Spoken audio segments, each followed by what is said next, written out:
Hi,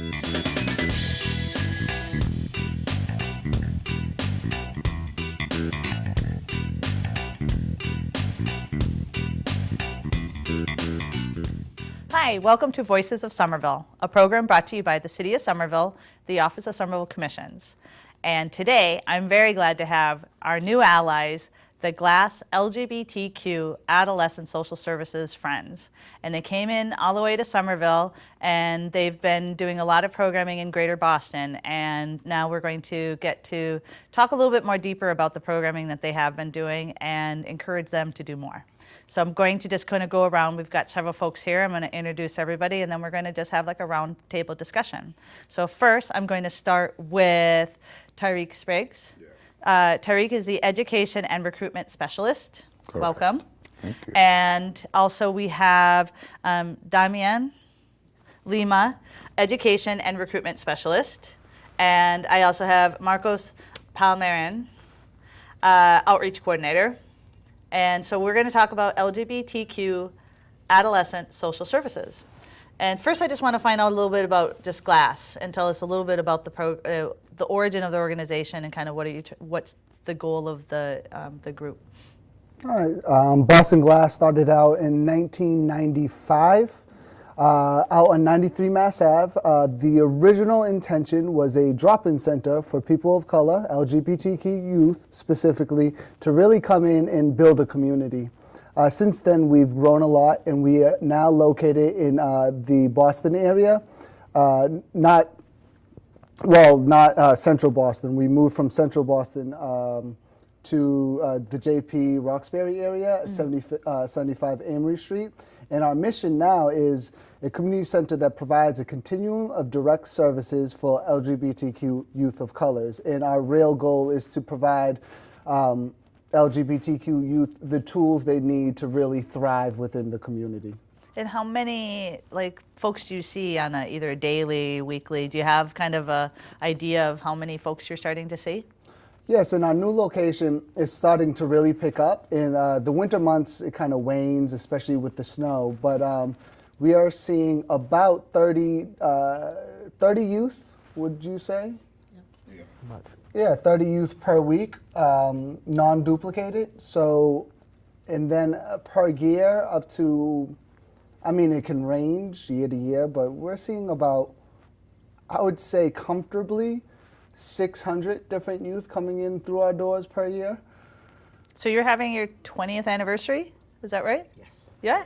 Wow, that's a really big milestone. Are you doing anything special? So we're planning on having a ball. We might have like a little reception before that, and we're going to the ball because GLASS is kind of like Boston's headquarters for the ballroom scene. So we're going to bring that back.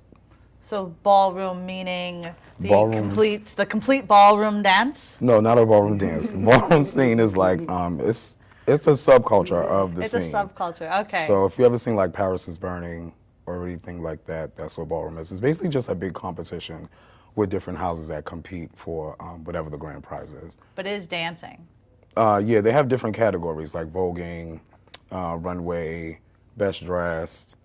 Runway, models runway. It's a lot of different categories. That's cool. Yeah. That's going to be really cool. Mm-hmm. Tell them about the elements.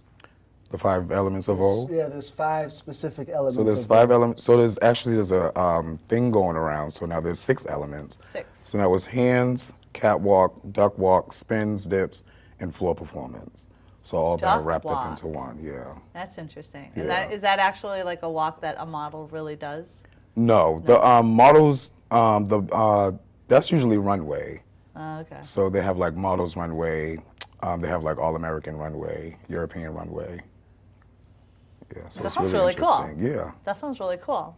I know in Somerville we have a tea party in the spring, and we have a lot of fun stuff too. So so it'd be really good to make sure we're getting everybody together. Definitely. And we've hosted one of the conferences for the Hispanic Black Gay Coalition. Oh, okay. Yeah. So we've got stuff going on here. Yeah. Right. So if one of our youth went into the center, what would they find? What would they find? They will find a range of services. The first thing is like they walk in through the door. There'll be an open space that is video games, there is a TV, they can watch movies, there is a small kitchenette where they can get snacks and food. We have supplies for the winter. Some of our youth, unfortunately, are homeless, so they can get personal hygiene products. They will also find computers if they need to check their emails. People use it for apply to jobs. They will also find a staff person in the space. We do normally when we see someone new, we do an intake, and basically we just talk to them about what are your needs, in which ways can we help you, and then we identify those needs and then try to connect them with the staff person that can help them fulfill that need. Sounds informal. Sounds like you can walk in, you can relax. It's more like a relaxation and support space than too much of a formality. Would that be what I'm saying? I think yes. Yeah. It is very informal. We try to create a place where young people will feel comfortable just coming in. If they just want to come in, watch TV, get some snacks, if that's what they need, then they're welcome to do that. Yeah. If they want to read books, they can just stay there. They want to socialize with other young people, definitely can do that. Sometimes young people come in and they might be a little upset. We also have clinicians on site that they can just come in. They usually just say, can we check in? Yeah. And then just have sort of like an informal conversation. Yeah. So it's whatever people want it to be. Well, that's what we try to provide. And then how do they have access to medical health? We offer HIV and STI testing, and our goal is to make it informed as to what the needs of youth, LGBT youth of color. Yeah. So it's much less of you're gonna come in and get tested and then walk out the door. We have a conversation with people, see what their needs it's available. are. Yes, right. It's available. Plus something that you promote. So not just something, a kit in the corner. It's a conversation that might eventually happen. Yeah. Yeah. And then referrals to Fenway Health and other. Sydney Borum is one of the biggest referral services. They're LGBT youth specific. Oh, okay. So they're on top of everything. Yeah. So they're good allies. Very, very good allies. Very awesome. What are the kind of I heard we're gonna have the ball. What else what programming? So this sounds like a great informal space. What kind of what kind of other programming do you have? We have all kinds of different groups. So right now we're just starting the sex and dating group, which is going to be led by a clinician, and it's really a place where you can just sit down and talk about sex and dating. And the topics range every single week on things that are really relevant to the young people. So what they're going through and what their life is like. And it's really geared to being able to express themselves in a safe space. We're a sex positive space, so we really thrive on having real conversations with the youth. So there's another group ran by Damian called What's the Tea? And that's going to be specific to transgender youth. And he can say more on that. And then we have another group, which it used to have been a men's group, but it has changed over the years. And now it's called Life, Living Your Fears Every Day. Living Your Fears Every Day. Mm-hmm. And he can speak more on that group. We also have a range of different ways where young people can interact with our programming through the Youth Advisory Board. And the Youth Advisory Board really guides a lot of the different events we're doing. Tomorrow we're going to go ice skating at a local ice skating rink in JP, and that came from the Youth Advisory Board. And the Youth Advisory Board consists of peer leaders. So we have a peer leader program where young people actually get paid to help deliver services. So it's a peer-to-peer model. Tyreek's been around Boston Glass for 10 years as a member, then became a peer, and now he's a full staff of Boston Glass. Awesome. Tell me about the program. that kind of morphed into something else? Like, tell me a little bit about that. So, well, like Marco said, I was a member for 10 years, and we were on 93 Mass Ave. So, when I felt like I was ready to actually buckle down and get things together, I came back to Glass to speak to Marcos, and he gave me a job opportunity. And I kind of just, I feel like I kind of just jumped right into it, kind of like head first, and kind of got the ball rolling. Yeah, you did. That person that I had when I was a youth on 93 Mass Ave to the new youth. So, with all my work and stuff, I started trying to implement programs like Life, Living Your Fears Every Day, and I also do a Vogue Hour Monday, Tuesday, and it used to be Thursday, but now we're switched. Monday, Tuesday, and Wednesday, actually. So, yeah, that's how I got in it. That's good. What about you? Your program? It's called The T? What's the T? What's the T? So what's the T in LGBT? I get it. That's- Yeah. Cool. It's for youth to come and talk about their explorations around gender. There was a need for a space where young people can come and talk about what they're going through. Some of our young people, sometimes parents refer our young people to us. Sometimes young people have not felt comfortable to talk to their parents. Some of young people are facing issues at school with, asking people to use different names, use different gender pronouns, or finding the right medical care. So this is a space where young people can come and,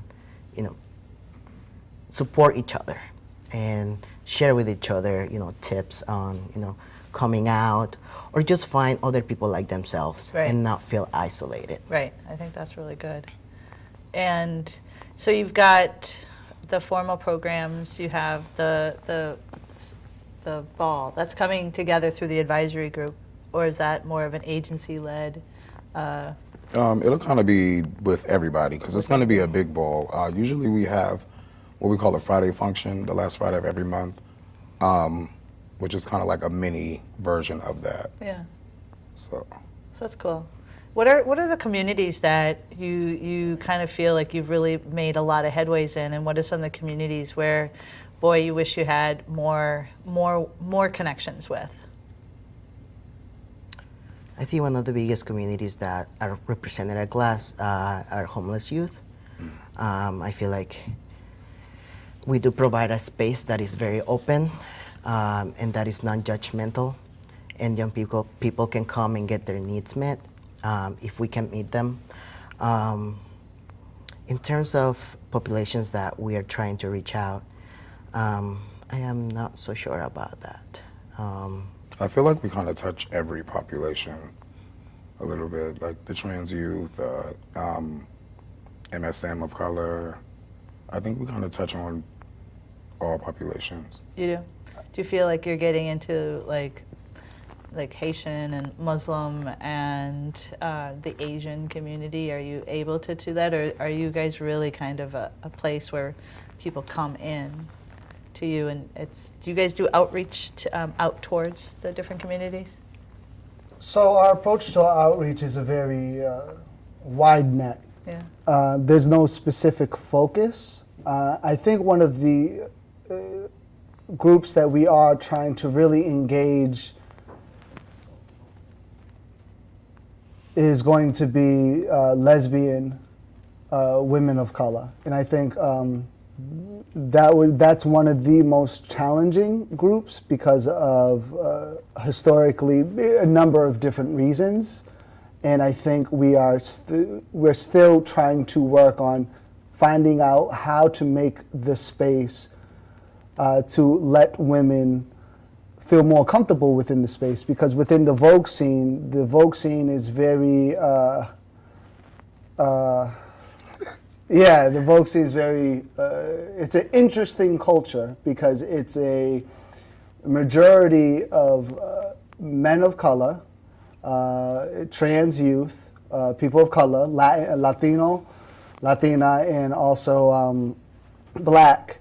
using very misogynistic terms within the music and within the language, within the culture. It's very misogynistic, so it takes a lot of space. I also want to point that like those terms are being used in like very specific context where people are using them as in a different meaning than the rest of the population. It takes them to a completely different meaning. So if someone from the outside comes in and just listens to whatever is going on, they might get a very different idea of what is actually going on. Is it taking back the words or it's reapplying them?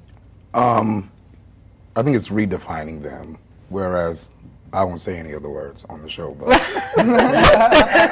whereas some of the words usually are used for a derogatory term, where we'll use them as like something uplifting. But like if you don't really understand it, then you probably won't get that message. Yeah. So is it related to, like, is it applied towards women? So that's where the lesbian community is not feeling the connection? Or is it just, this is kind of a thing that this group is doing? It's not really pro or con the lesbian community, it's just not the lesbian community's thing. Like they just don't like it, or do they feel like that's not I think some of them just don't like it. But I mean, there are some that, there's a big population of them that are in the ballroom scene, so a lot of them know what's going on. But if you're just getting into it, then you probably wouldn't understand it. You have to break it down to them a little bit.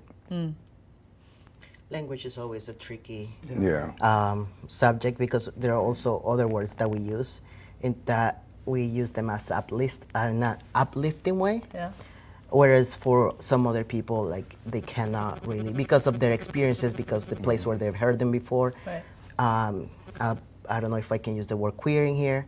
Totally. Okay, so Queer is totally here. all right, awesome. So That's a good example it's- to explore, on our TV show, because some of the other words you can't bring up, but using queer as an example. yes. So for many people, that's a very triggering word. Right. Especially older populations. Yeah. For our youth and the way we use it in the space is like, it's a sense of pride. Right. There is a sense of pride attached to the word. Absolutely. When we were examining our LGBT, we originally had a GLBT liaison, and then when I came, we switched it to LGBT. And then with our new LGBTQ community liaison, we were trying to figure out, can we just say the queer liaison?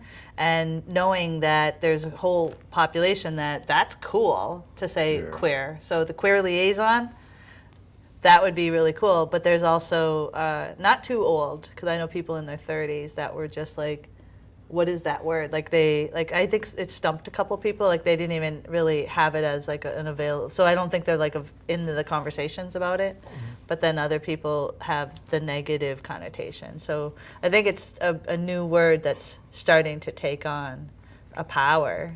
So I think that's probably where you're is it Vogue or in the ball? It's a ballroom scene. It's a ballroom scene. Yeah.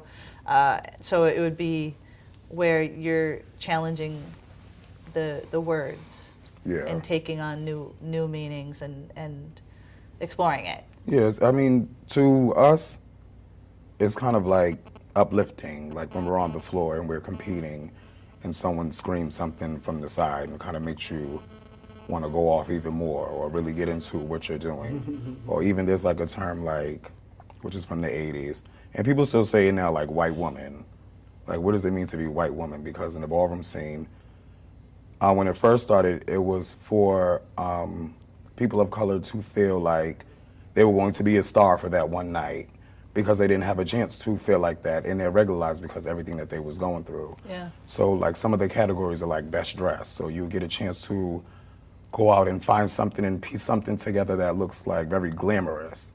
And when the ballroom scene first started, I guess people of color, they weren't wearing all these types of things like that. So it'd be a lot of people saying like, oh, well, okay, she's giving you white woman. So that was kind of like a compliment, like, oh, okay, I look nice, something like that.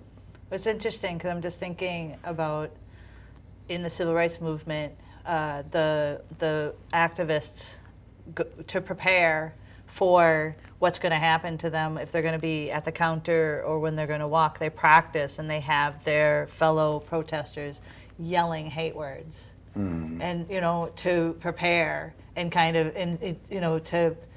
Well, but it's not. I mean, it's different. Yeah, definitely different. But I'm just seeing where those they're using the words, but it's the folks are feeling they're like, okay, this is what I'm going to experience, but I'm still going to go through it. I'm still doing what my goal is. Right. Right. So I think maybe is that kind of what it is. Like you can say whatever you want, and I'm going to kill this walk. Exactly. Right.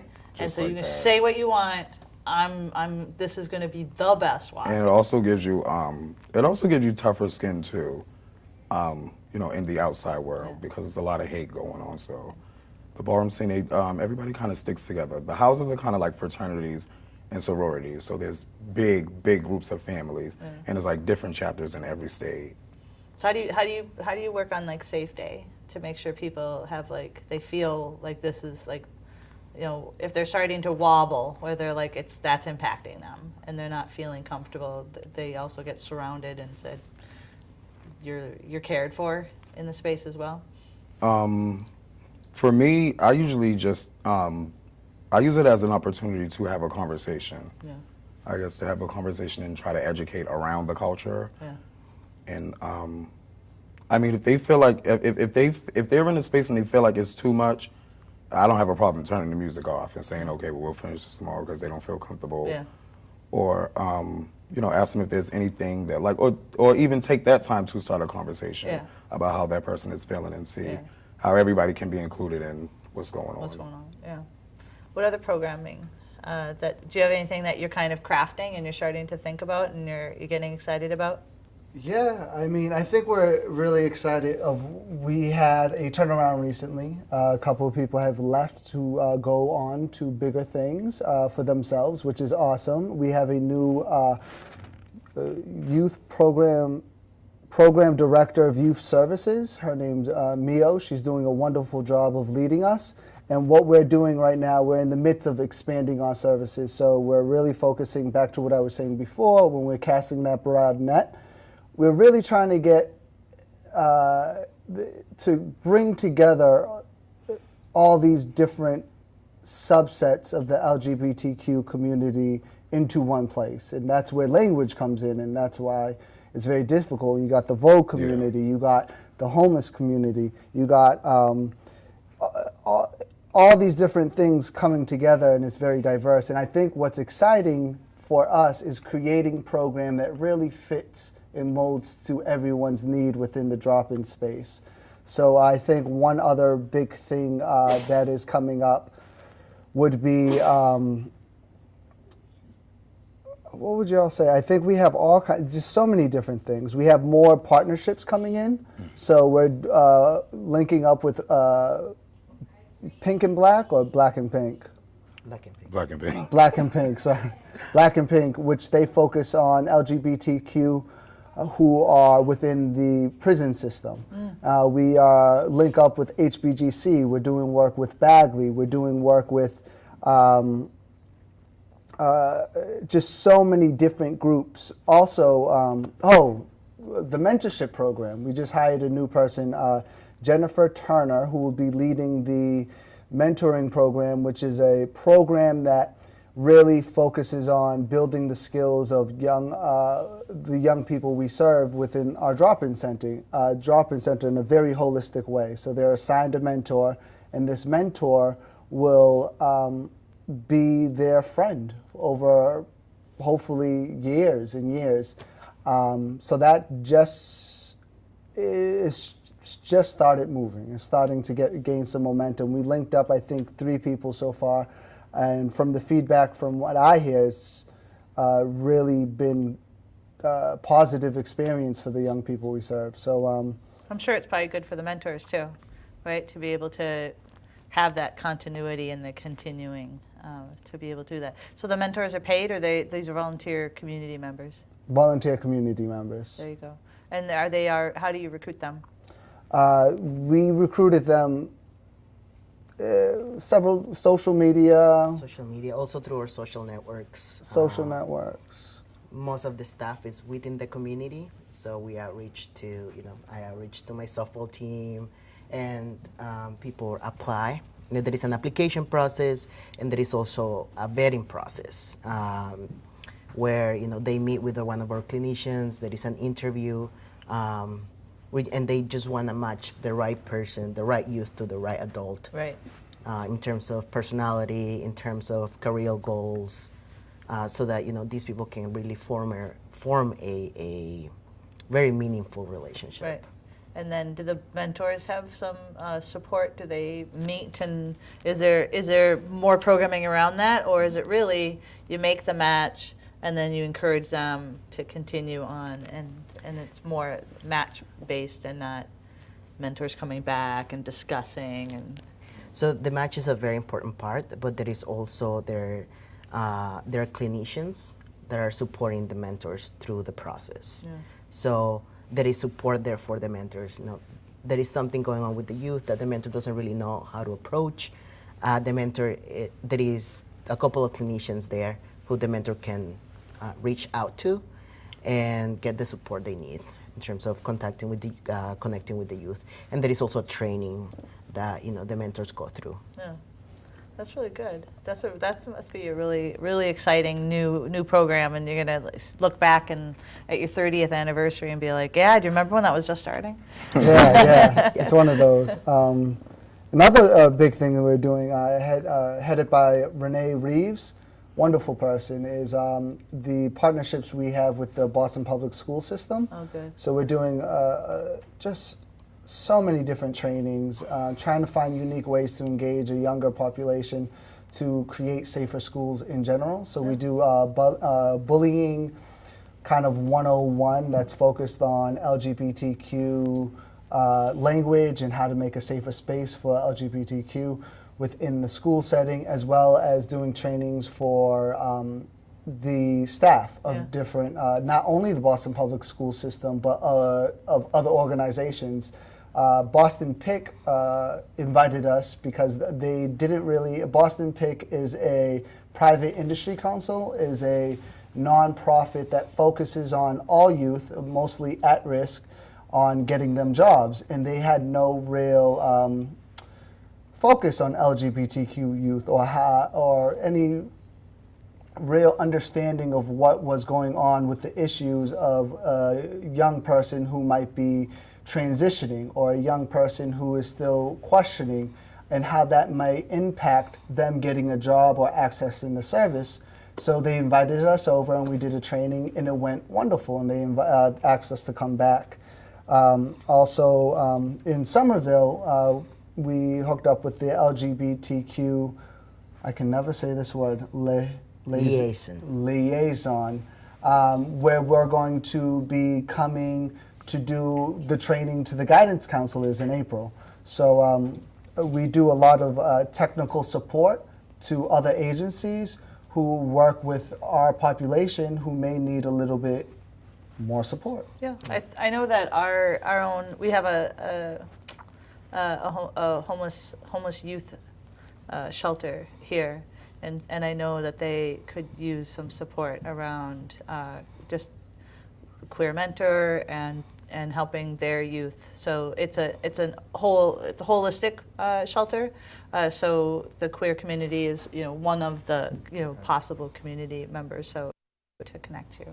So we've got like 2 minutes left, and I just want to make sure that we just mention any of the different groups that haven't been brought up, or any programming that you're excited to start looking at. We also have a youth housing stabilization program as well. Okay. So where the youth are able to find either temporary or permanent housing. So we have that. We have, what did we not mention? Ice skating on Thursday, the mentorship program, the groups, the Friday function that happens every last Friday of the month.